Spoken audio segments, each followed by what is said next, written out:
I found myself, in a lot of different spaces, different schools, different neighborhoods. So I was constantly being the new kid. So I became very familiar with trying to figure out where I fit into this new space and trying to understand what the culture was that was already established, the dynamics between people, the unspoken rules that everyone else just kind of seemed to know, but I was sort of like stumbling through. And even entering into the professional workspace, the idea of, your hair has to look a certain way, your nails have to be a certain way, and that there's a judgment based off of the choices that you make on how to express yourself in that way. I really started to think about, like, how much of this do I actually agree with and believe in? If I have my hair straight or curly or locked, that doesn't change how professional I am and my competency in the work that I do. And so I've really just been thinking about, what does it mean for me to be professional, show that I'm a competent worker and passionate about what I do, but I'm also an individual. And my individuality doesn't negate the fact that I am, smart or competent or creative. Okay, I'm glad I get to go into more of the piece after doing the piece, because it's like, okay, cool. I'm glad that what you're saying is in line with what I'm feeling when I'm moving. So now that the piece is done, what do you think about it? Like, what do you think of the end product? Is it the end product? I know nothing's ever finished in dance. So, like, what are your general views of the piece? I think the piece is, and I say this completely unbiased, but I think the piece is brilliant. Because I feel like it really comes from an honest place.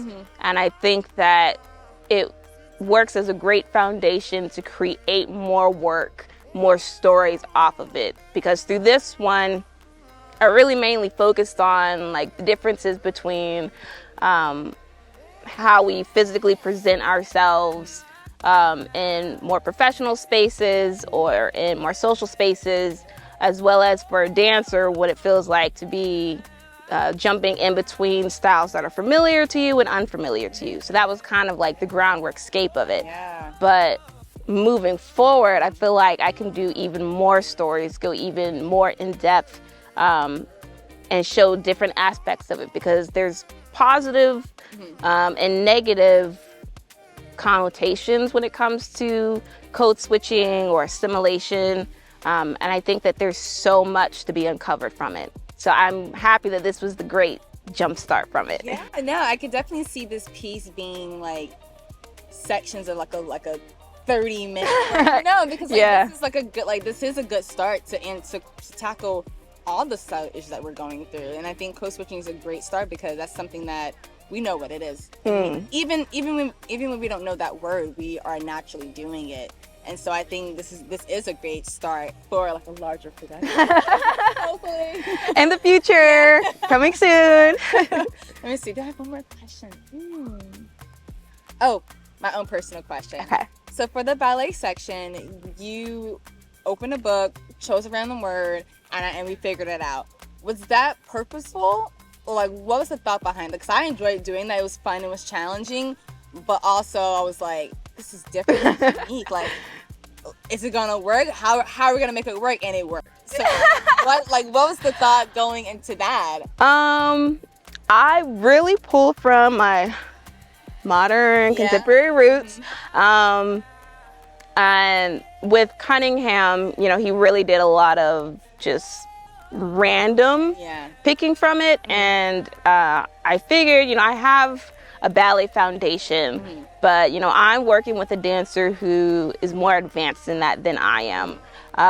So where can I meet in the middle to where it's not just a simple and turn sequence and releve and but something that would be fun, something that would be challenging, and we could both find a way to enter and come into.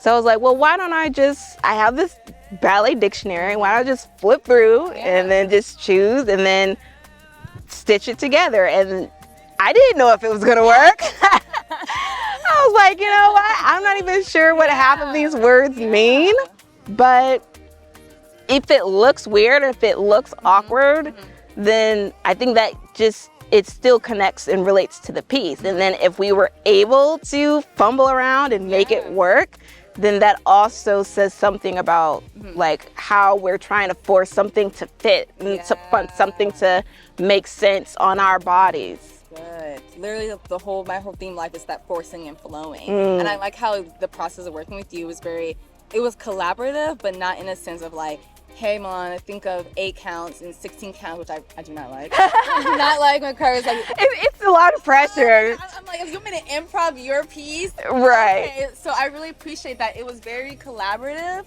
but in a sense that I didn't feel that pressure. Like the ballet piece, I was able to like. You didn't know what's happening. I didn't know what's happening, but I got to add my individuality to that part section while you get to choose. So it was like, it was a nice balance, that back and forth. But even when like it came to a movement that I didn't get, it was like, I was like, hey, can I change it to fit my body? And you were like, yeah, like make it work. And I really appreciate that as coming from like a dancer side, because usually choreography is like, here's choreography, make it work, or give me choreography and then we'll make it work. So your process, it kind of had that in the middle, that had that balance. So I was like trying to think of more questions. No, there's other questions that I have, but overall, I hope to work with you again in the future, because you know, you got like, I was reading this article, it was saying how you gotta start with people that are coming up with you. Like you gotta collaborate with people that are with you where you are at your level, rather than trying to find someone that's already made it. So I'm so glad that I'm able to have the opportunity to work with you now, knowing that you're gonna blow up.